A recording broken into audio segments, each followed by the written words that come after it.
we've done before, and we're really excited to be back and appreciate everyone coming out. I hope everyone had a great time.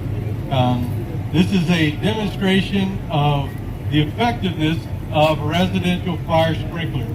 And what you see here are two rooms that are identically outfitted with similar furniture. And one side, as you see by the sign, has sprinklers, the other side does not. And what we're going to do is we're going to go ahead and light the non-sprinkler side off and just see how it reacts to fire with the fire load that's in there. And it's a simulation of a bedroom or something like that would be a typical room in your home. The sprinkler side, on the other hand, when we light that off, that there you'll see the flames will come up and you'll hear a sound. If you're really watching closely, the sprinkler that's in there is a concealed type sprinkler. So if anyone had a chance to look at it prior to the starting, it's just a round white flat plate. And that plate will actually fuse and fall off prior to the sprinkler operating. That sprinkler operates at about 155 degrees where the plate will fall off at 135. So if you keep an eye out, you may see that falling. Some things that will happen as we get started will be our smoke detectors. We have one in each room, and you'll hear that.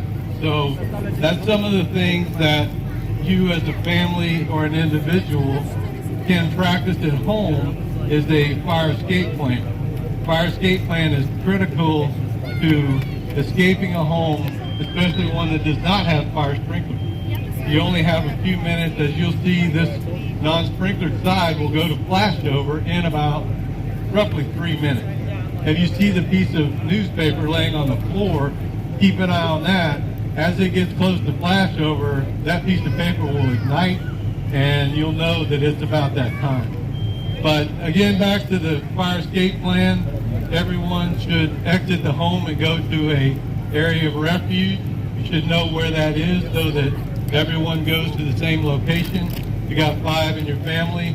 You want to know that all 5 are there and that one doesn't run back in and cause a problem getting back out. As you're exiting the home, you want to make sure you close the door behind you. That's really critical to the success of the firefighters when they get there. If you can contain that fire to one room, you'll have a lot less damage in your home. There's a program, a national program called Close Before You Doze. And I practice that at home every night when I go to bed. I close the bedroom door. That gives you a much, much better chance to, one, recognize something happening in your home and respond to it before any smoke or heat actually gets to you. That can be a part of your escape plan to get out of there. We do a lot of these burns across the United States, and they all end up about the same, with going to flashover, sprinkler operating, and it's really a great testament to how effective they are. About 4,000 people a year die in residential fires, and residential fire sprinklers, they increase your chances of surviving by about 80%. Only about 70 people in the last 8 years have perished in homes that had sprinklers. And typically, if there was a failure of the system, the number one reason is due to closed valves. All right, well, let's have some fun. You guys ready to go? We're going to start this thing off. I'm not ready yet, Anthony. Hold tight. When we start this thing off, we're going to start a clock over here. It'll be a count up clock. You'll be able to see the time that it takes for things to start happening. So, with no more said, you ready to go, Anthony? Fire it off.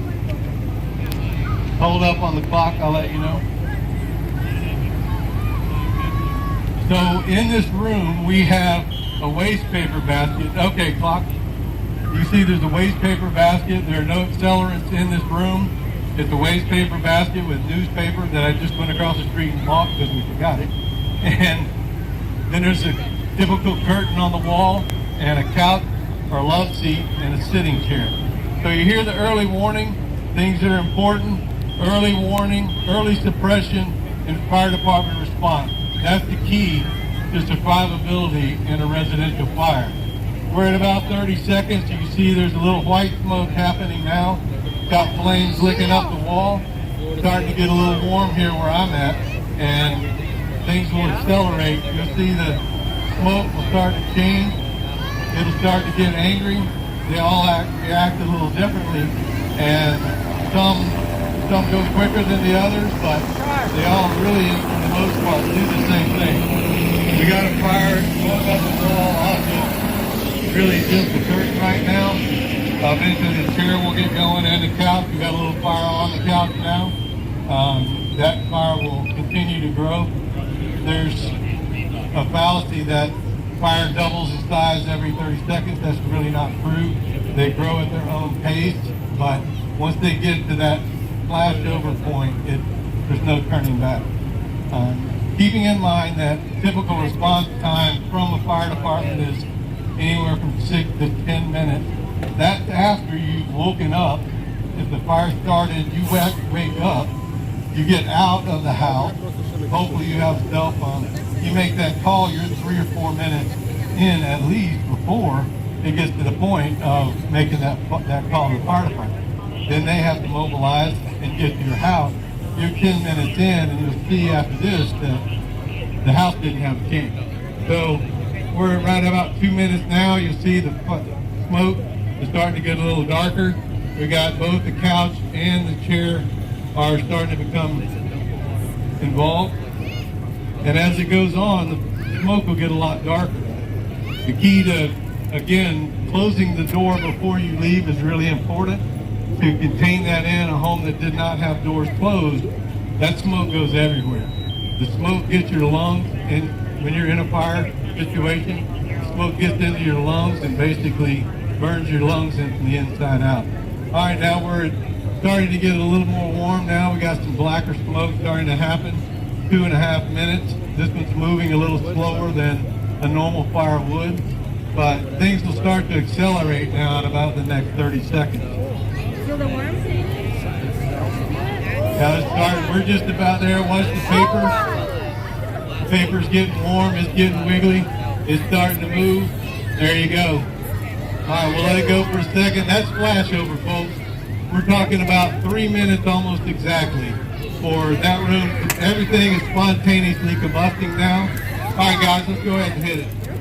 Let's have a big hand for the fire department, guys. North Fork Fire doing their thing. We couldn't do this without them. Remember, early warning, early suppression, and fire department response is the key to surviving a fire like this. These guys, be careful of that falling plastic, fellas. It's hot. So we're going to let those guys do their thing. They're going to get in there and overhaul this a little bit. Make sure.